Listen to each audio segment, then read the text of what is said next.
नमस्कार दोस्तों, success study Baloda YouTube channel में आपका स्वागत है।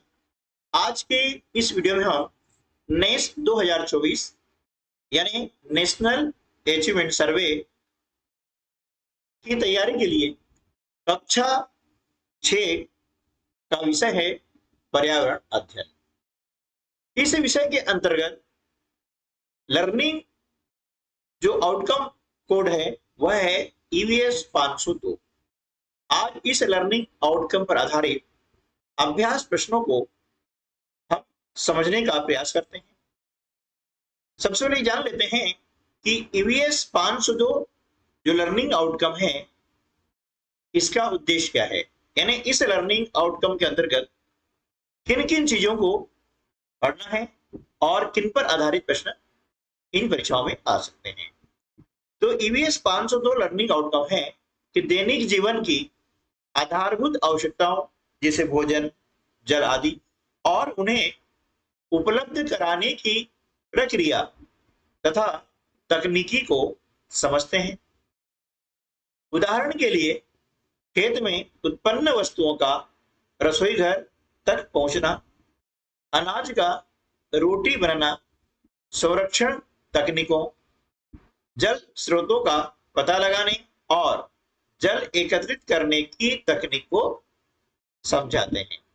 ये उद्देश्य है लर्निंग आउटकम EVS 502 का। ठीक है, तो राष्ट्रीय उपलब्धि सर्वे यानी नेस में इस लर्निंग आउटकम पर आधारित प्रश्नों का स्वरूप कैसा होगा यह हम इस वीडियो में डिस्कस करने वाले हैं। तो आइए शुरू करते हैं वीडियो का पहला प्रश्न। मीना जेम लगी ब्रेड को डिब्बे से बाहर निकालना भूल गई थी। ठीक है, ब्रेड कैसी है, जेम लगी हुई है और मीना ने डिब्बे में रखा था, उसको डिब्बे से बाहर निकालना भूल गई। एक सप्ताह बाद, सप्ताह यानी 7 दिन की जो समय अवधि होती है उसे हम बोलते हैं सप्ताह। एक सप्ताह यानी 7 दिन के बाद। ठीक है, जब उसने डिब्बा खोला तो देखा, क्या देखा, तो यहां पर 4 विकल्प दिए गए हैं। ए, ब्रेड सूख गई थी। बी, ब्रेड पर शैवाल लग गई थी। सी, ब्रेड पर बैक्टीरिया लग गए थे। डी, ब्रेड पर फफूंद लग गई थी। तो ये देखा उसने, एक सप्ताह के बाद में डिब्बा खोला तो देखा तो उस ब्रेड पर फफूंद लग गई थी। ये वाला जो विकल्प है ये आपका सही उत्तर हो जाएगा। यदि आप चैनल पर पहली बार आए हैं और अभी तक आपने चैनल को सब्सक्राइब नहीं किया है तो चैनल को सब्सक्राइब कर लीजिएगा, ताकि आपको आपकी कक्षा के अनुरूप जो अध्यापन सामग्री की आवश्यकता है वो आपको सबसे पहले मिले। वीडियो अच्छा लगा है तो लाइक कर दीजिएगा और अपने साथियों को भी शेयर कर दीजिएगा। नेस की तैयारी के लिए सभी विषयों की वीडियो हम आपको उपलब्ध करवा रहे हैं, जिसकी लिंक इस वीडियो के डिस्क्रिप्शन बॉक्स में दी गई है। वहां से आप उन्हें प्राप्त कर सकते हैं और अपनी परीक्षा की तैयारी अच्छे से कर सकते हैं। प्रश्न क्रमांक 2, बंद पैकेट में रखी वस्तु के बारे में आप कैसे जानेंगे कि वह उपयोग में लेने योग्य है या नहीं है? आप देख रहे हैं इस प्रकार से आप वस्तु रहते हैं बंद पैकेट के अंतर्गत। तो हमें क्या देखना है, तो यहां पर 4 विकल्प दिए गए हैं। ए, पैकेट पर लिखी निर्माण तिथि यानी मैन्युफैक्चरिंग डेट एवं समाप्ति तिथि देखकर यानी एक्सपायरी डेट। बी, पैकेट पर लिखा मूल्य देखकर। सी, पैकेट पर लिखी सामग्री देखकर। डी, पैकेट को तोलकर। तो जब हम बंद पैकेट में किसी रखी वस्तु को खरीदने जाते हैं, है ना, बंद पैकेट वाली वस्तु को खरीदने जाते हैं तो हमें क्या देखना है कि उस पर निर्माण तिथि देखनी है। क्या देखना है, निर्माण तिथि, यानी उसका निर्माण कब किया गया है, तो वहां लिखा रहता है मैन्युफैक्चरिंग डेट। उसके बाद ये देखना है उसकी समाप्ति तिथि यानी एक्सपायरी डेट। ठीक है ना, ये देख करके ही हमें पैकेट बंद वस्तु को खरीदना चाहिए। इसलिए विकल्प ए जो है हमारा सही उत्तर होगा। प्रश्न क्रमांक 3 है, रोशनी ने बहुत ही जतन से आम का अचार डाला। उसने आम के छोटे छोटे टुकड़ों को मसाला लगाकर बर्तन में भरकर रख दिया, लेकिन अचार खराब हो गया। क्यों खराब हुआ? तो उसके 4 यहाँ पर कारण बताए गए हैं। इनमें से आपको सही कारण का चयन करना है। ए, अचार में नमक की मात्रा अधिक थी। बी, अचार गीले हाथ या चम्मच से निकाला गया था।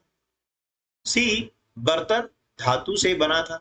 डी, अचार का बर्तन प्लास्टिक का नहीं बना था। तो देखिए इनमें से सही जो उत्तर है ये हो सकता है ना, विकल्प सी कि बर्तन धातु से बना था।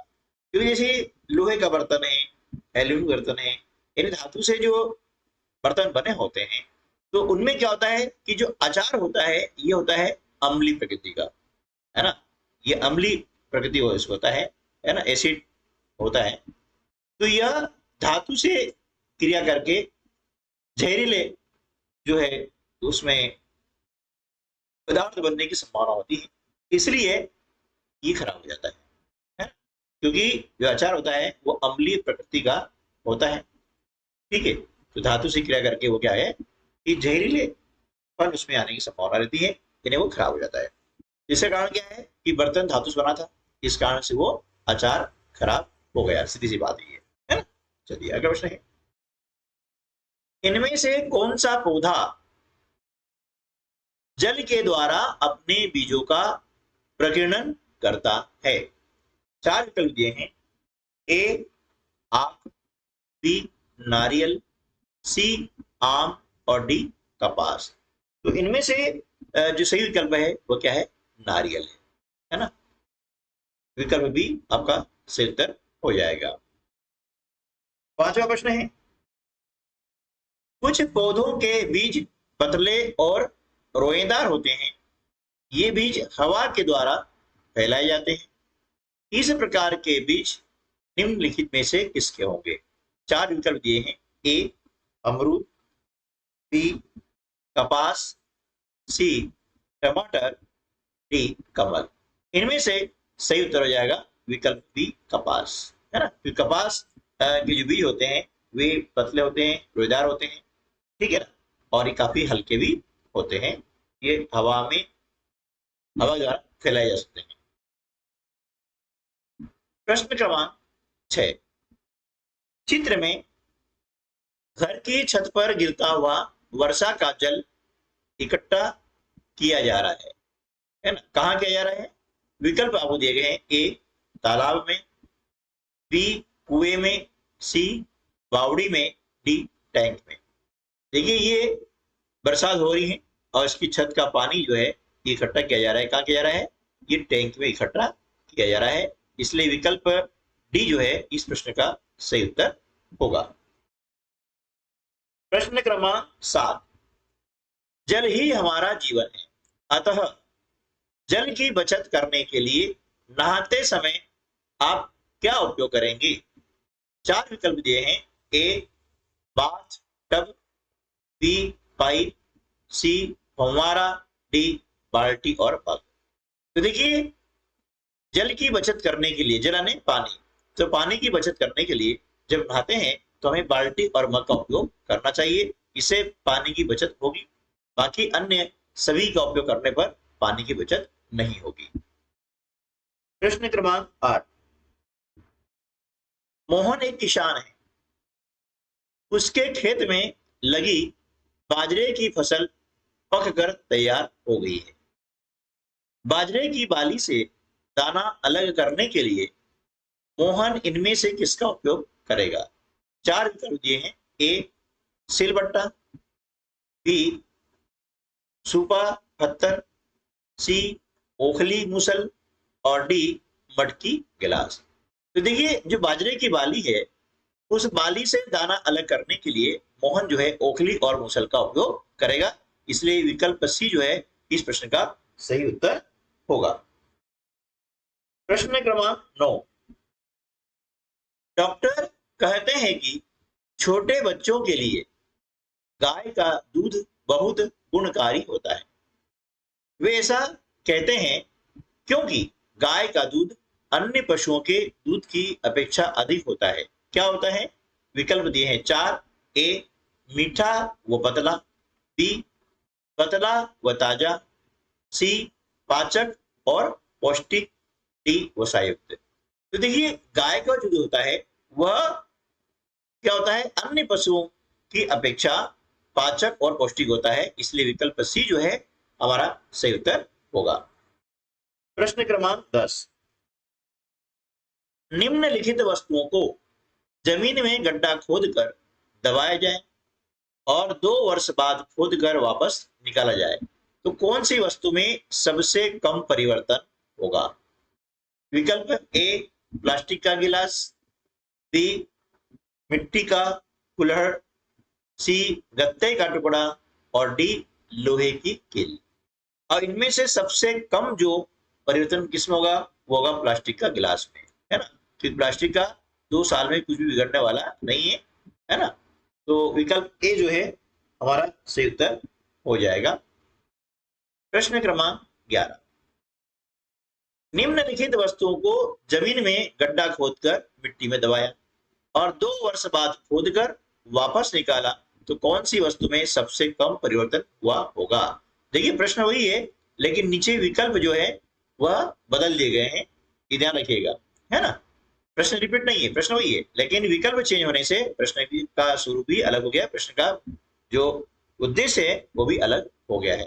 तो ए लकड़ी का टुकड़ा, बी मिट्टी का कुल्हड़, सी थर्माकोल का टुकड़ा और डी लोहे की कील। तो यहाँ पर सही उत्तर हो जाएगा थर्माकोल का टुकड़ा, क्योंकि इसमें भी कोई खास परिवर्तन होने वाला नहीं है। प्रश्न क्रमांक 12 है, वो भी इसी टाइप का क्वेश्चन है लेकिन इसके भी विकल्प चेंज है। निम्नलिखित वस्तुओं को जमीन में गड्ढा खोदकर दबाया जाए और कुछ वर्ष बाद, है ना, पहले क्या था 2 वर्ष बाद था, अब यहाँ कुछ वर्ष बाद खोदकर वापस निकाला जाए तो कौन सी वस्तु में कोई भी परिवर्तन नहीं होगा? ठीक है, ए मिट्टी का कुल्हड़, बी लोहे की कील, सी चीनी मिट्टी का कप और डी लकड़ी का टुकड़ा। तो देखिए यहाँ पर विकल्प सी जो है हमारा सही उत्तर होगा कि चीनी मिट्टी कप में कोई परिवर्तन नहीं होगा, जबकि बाकी जो विकल्प में आपको दिया गया है इन वस्तुओं में कुछ न कुछ परिवर्तन हो सकता है, लेकिन चीनी मिट्टी का जो कप है उसमें कोई भी परिवर्तन नहीं होगा। ठीक है दोस्तों, तो आज की वीडियो में बस इतना ही, मिलते हैं अगले वीडियो में ऐसे और कुछ नए प्रश्नों के साथ में। तब तक के लिए नमस्कार, जय हिंद।